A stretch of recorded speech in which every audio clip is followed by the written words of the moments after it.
Welcome to Spice and Pans. Subscribe to our channel for our recipes weekly. Hi and welcome to Spice and Pans. Today I'm going to show you how to make this very simple dish known as garlic roasted pork knuckle.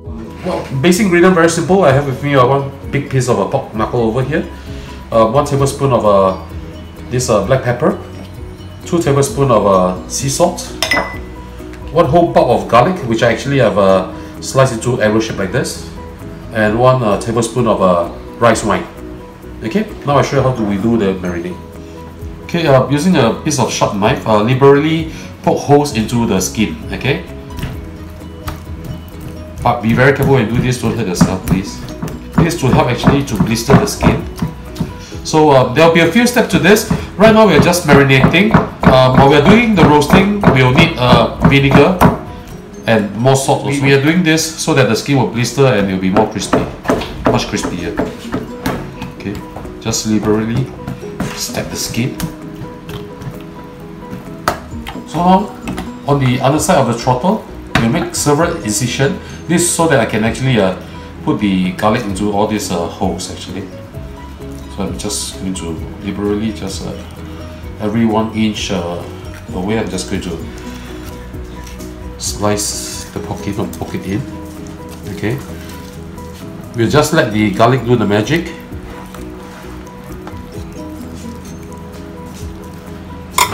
So start pushing all this garlic in.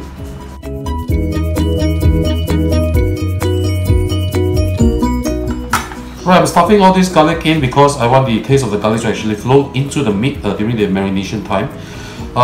In case you're wondering why I don't want to use garlic powder to wipe it all over the pork itself, is because I'll be roasting this and the powder will burn easily. Okay, so I'm not going to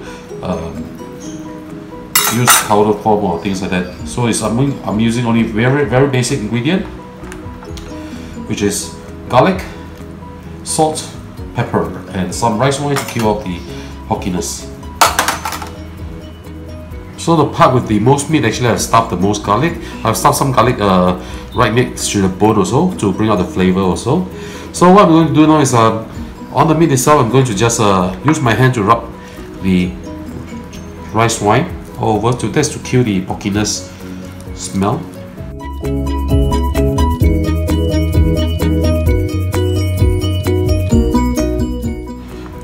On the other side, try to avoid the skin.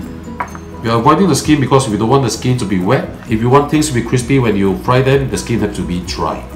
Okay, that's also the reason why I'm leaving this in the fridge for approximately at least 12 hours. Okay, so now with this done, let's rub the salt and pepper all around the meat first before we touch on the skin. Okay, so salt, take the salt liberally. Do not be afraid of over putting the salt because this is a big piece of meat. Okay, we want it to be well seasoned. The salt goes in also. So on the other side also, I just rub there. Okay, if the garlic fall, I'll just stuff it in again.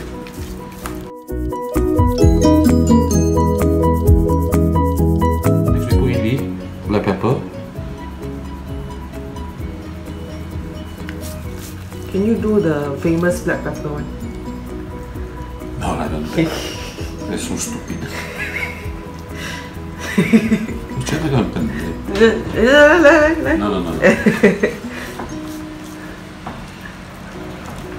And on the other side also.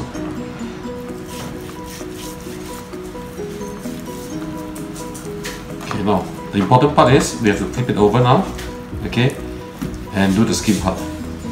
Because when we want to roast, the time once you roast it this way, okay, we want to roast it this way, we will get some skewers before we roast them actually to secure all the skin in place.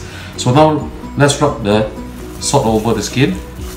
This is a very important part because you want to dehydrate the skin and get all the moisture out so that you have a crispy skin when you actually roast them.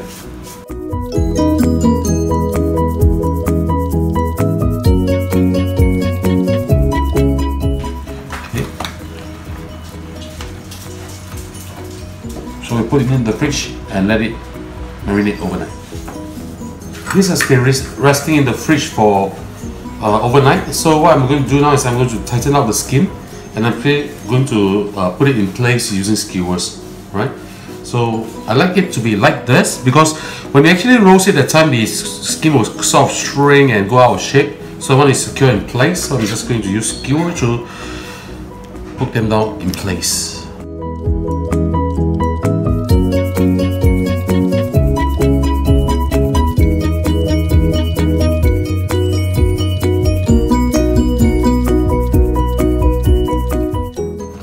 So actually one goes up. I'll use another one for the other side.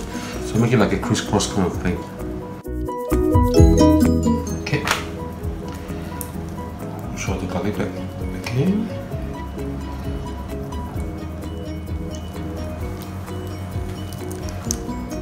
This is well done.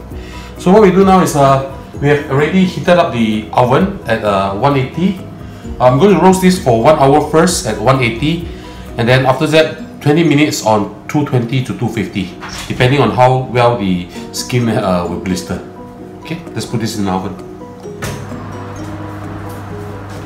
Oven is heated nicely. I'm just going to throw this whole piece inside here and let the oven do its magic. Okay. So 180 for approximately about 1 hour. We'll check every 20 minutes interval to see how it actually goes on. And after the 1 hour mark, then we'll turn up the heat and we'll actually blister the skin with baste the skin with vinegar to blister it, and so that it will turn very crispy. Now this has been in the oven at 180 for 1 hour already. I'm taking this out and I'm going to baste this in vinegar to hasten the crackling process. Take it out, put it over your head. I'm going to pour out the skewer now before I baste it in vinegar. Be careful when you do this, it's a bit hot.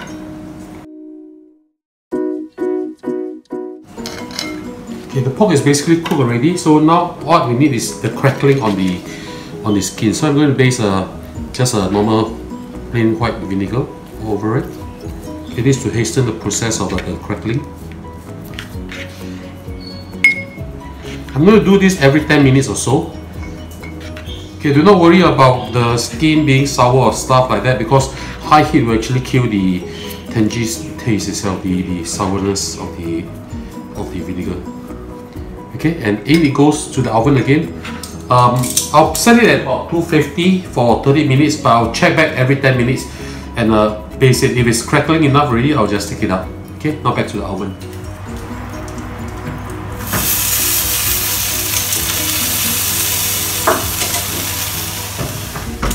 This has been in the oven for 20 minutes at about approximately 240-250 degrees. It has blistered very nicely. I'm going to rest this for about 20 minutes to let the juice suck back into the meat, and then we're going to cut it and we're going to hear how crispy this sounds like. Now I'm preparing the dip for the pork knuckle. What I have over here is black vinegar.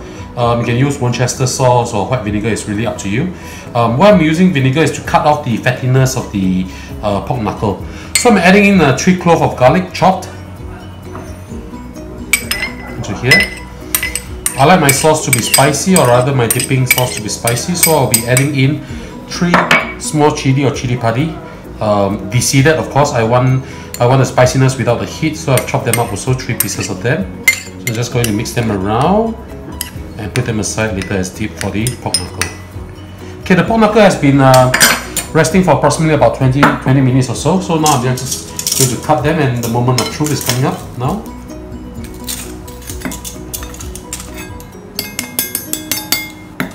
Right, let's just do this.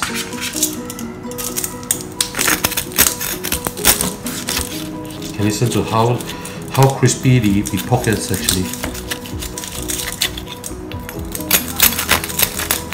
Use a serrated knife, is much easier. And this, ladies and gentlemen, is my version of the garlic roasted pork knuckle. I hope you like our video. Do click like on our video and do subscribe to our channel. Thank you for watching.